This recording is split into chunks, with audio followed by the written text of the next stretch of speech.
नीतीश कुमार के फैसले ने बीजेपी को मुसीबत में डाल दिया है। बीजेपी विरोध करे या समर्थन करे, इस दुविधा में बुरी तरह से फंस गई है। अब करे तो करे क्या, लेकिन राजनीति करनी है तो कुछ तो बोलना पड़ेगा, तो इसलिए कुछ कुछ बयानबाजी जो है वो की जा रही है। दरअसल बिहार में जातिगत जनगणना शुरू हो गई है और साथ ही साथ राजनीति भी गर्मा गई है। महागठबंधन पूरी तरह से इसका श्रेय लेना चाहती है, और ले भी क्यों नहीं, क्योंकि महागठबंधन और नीतीश कुमार के मन से ही जातिगत जनगणना करने का फैसला लिया गया।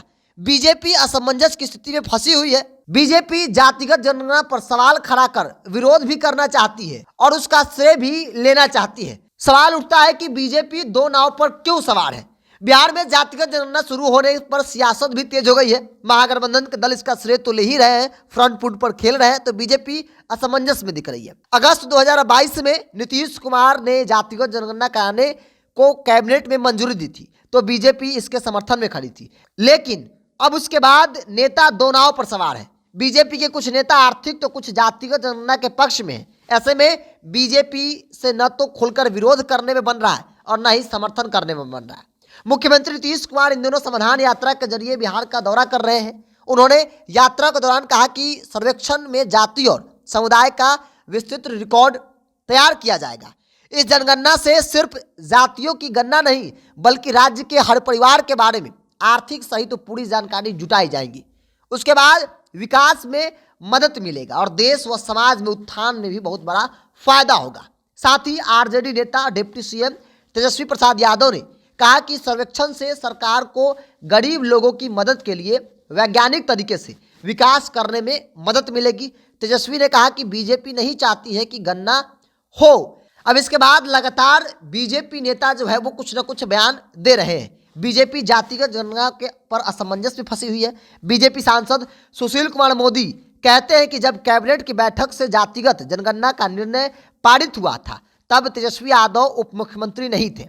ऐसे में तेजस्वी को इसका श्रेय लेने का कोई हक नहीं है। सुशील मोदी यह भी कह रहे हैं कि कर्नाटक और तेलंगाना के बाद बिहार तीसरा राज्य है जहां बीजेपी के समर्थन से जातिगत जनगणना हो रही है। हालांकि वह यह भी कहते हैं कि क्या गारंटी है कि जाति जनगणना की रिपोर्ट सार्वजनिक की जाएंगी, क्योंकि इससे पहले कई राज्य ऐसे हैं जहां पे जातिगत जनगणना हुए लेकिन रिपोर्ट जो है, डाटा जो है वो सार्वजनिक नहीं हुई।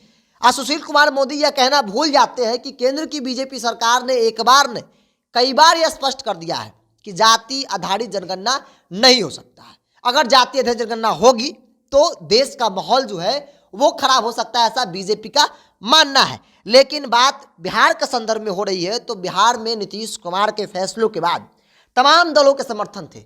भारतीय जनता पार्टी का नेता कुछ नहीं बोल रहा था, चूंकि दिल्ली से ऑर्डर नहीं था कि आप जातिगत जनगणना का समर्थन करेंगे या जातिगत जनगणना कराएंगे। लेकिन नीतीश कुमार ने तमाम विपरीत परिस्थितियों के बावजूद भी यह फैसला लिया कि राज्य सरकार अपने फैसले से जाति आधारित जनगणना कराएगी, ताकि हर एक जाति धर्म के लोगों का डेटा सरकार के पास हो कि कौन कितना गरीब है और कौन कितना अमीर है, ताकि सरकार उनके हिसाब से, उनके ज़रूरत के हिसाब से, उनके परिस्थिति के हिसाब से, आर्थिक तौर पर देखते हुए उनके लिए सरकार जो है वो काम करेगी, विकास का काम करेगी। यानी कि सीधे सीधे गरीबों की हित की बात इस जाति आधारित जनगणना में की गई है और यही बड़ी वजह है जो सरकार जाति आधारित जनगणना करने का फैसला ली है। अब भारतीय जनता पार्टी का नेता विरोध भी कर रहे हैं, समर्थन भी कर रहे हैं, वो दो नाव पर चल रहे हैं।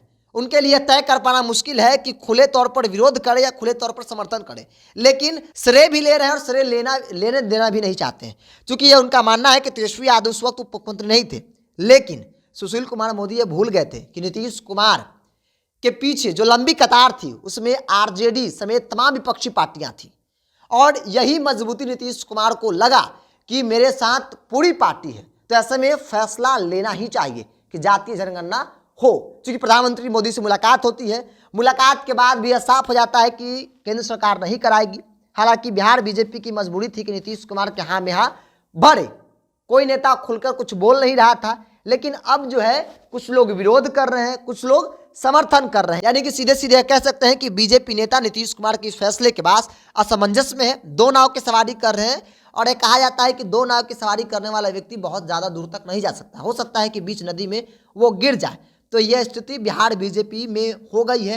जाति आधारित जनगणना के फैसले के बाद लगातार जो है बीजेपी के अंदर सवाल उठ रहे हैं कि आखिर बीजेपी चाहती क्या है। समर्थन चाहती है या विरोध कर रही है? इन सवालों के साथ आपको छोड़ जाते हैं। और आपको क्या लगता है जातीय जनगणना से समाज के उन लोगों को जो गरीब है उन्हें फायदा वाकई में मिलेगी? अगर आपको लगता है तो कमेंट्स बॉक्स में प्रतिक्रिया जरूर रखें।